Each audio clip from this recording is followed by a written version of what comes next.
Guys, this just may be the best kept secret in ham radio for 2020. We'll talk about it this time on K6UDA Radio.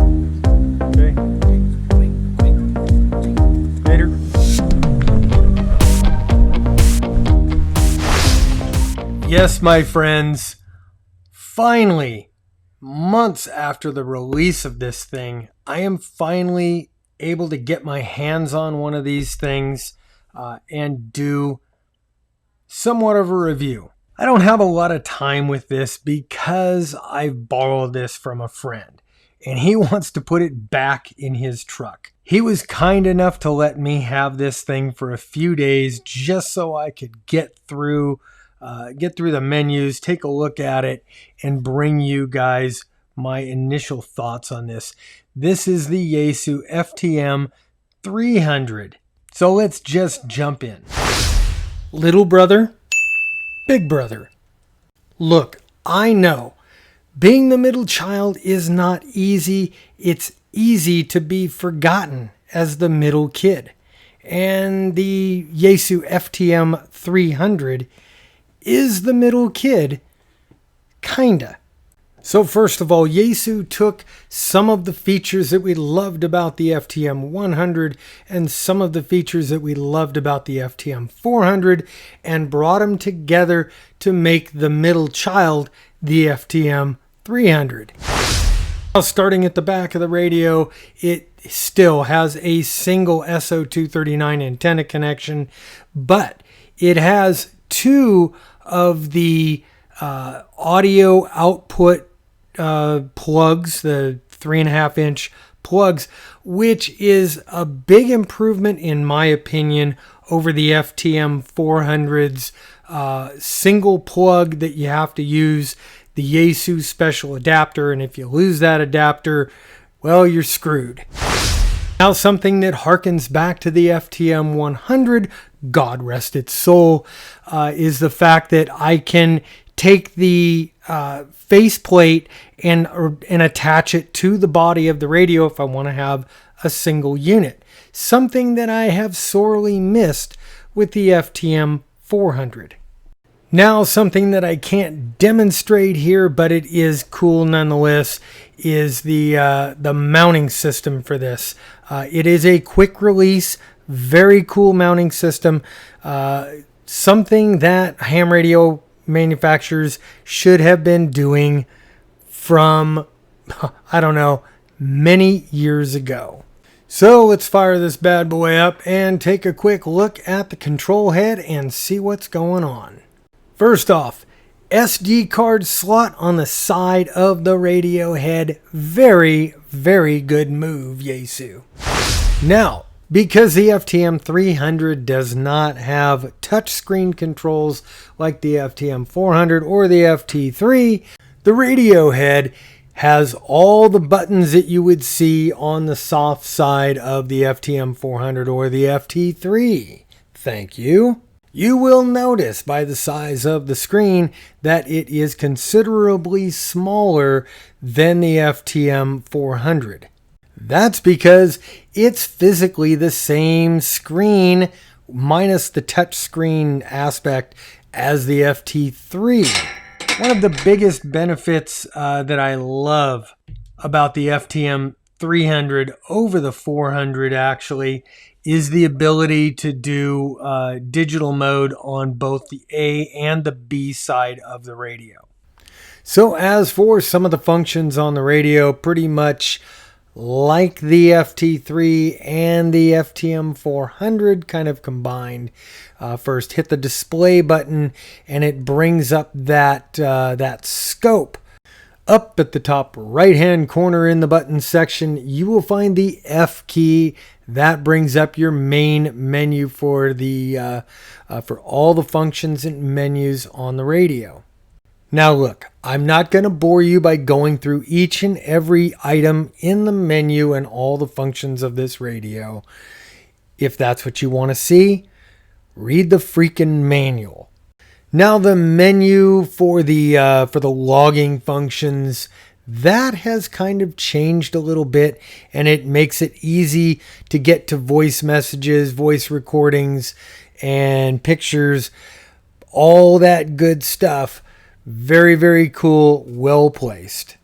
Now, because this radio doesn't have touchscreen, everything is kind of broken into 4 major categories. And under the APRS menu, you can go down, get station list, get all that good stuff, and run all your APRS functions. Now, a long press of the F key is going to get you into the setup menu, unlike the FTM 400 that uses a long press of the display key. Now, in my quick time behind the menu system and being able to play with this thing, I found that almost everything is pretty consistent with the FTM 400, the FTM 100, the FT3. It all kind of goes together. It makes sense. And there's really not a lot in the way of surprises. But now, if you are an FTM 400 user, you'll know how quickly it is to change from the clock view to the GPS view, all those good things.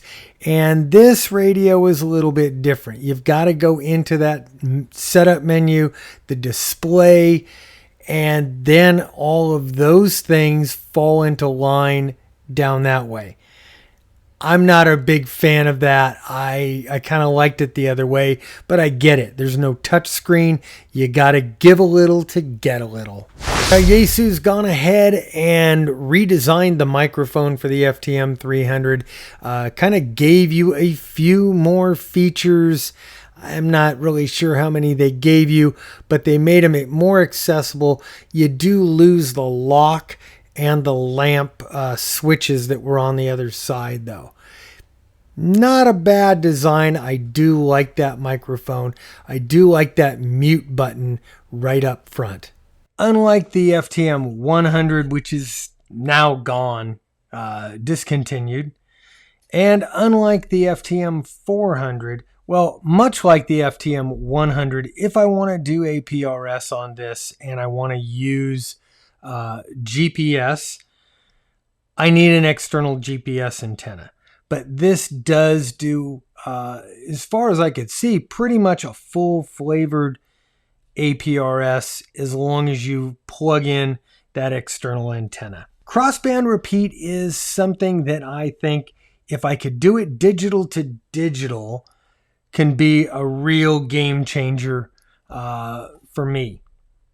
Because I could take something like my FT3, put it out in the field or be out in the field, have my vehicle or have this radio parked somewhere where I can easily get from here to here, and then let this do the heavy lifting between a WiresX enabled repeater or a Fusion repeater and my little handheld radio.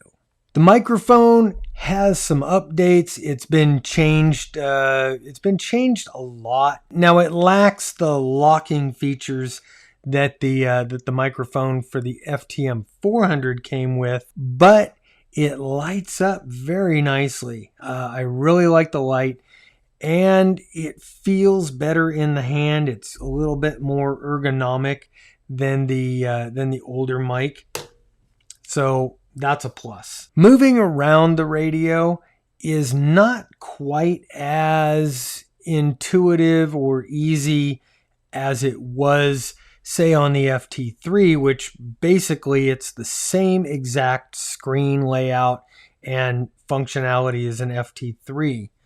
A little bit different from the FTM 400, and that's to be expected. I mean, let's face it, this is supposed to be, about $100 cheaper than an FTM 400. It's a little brother kind of a thing.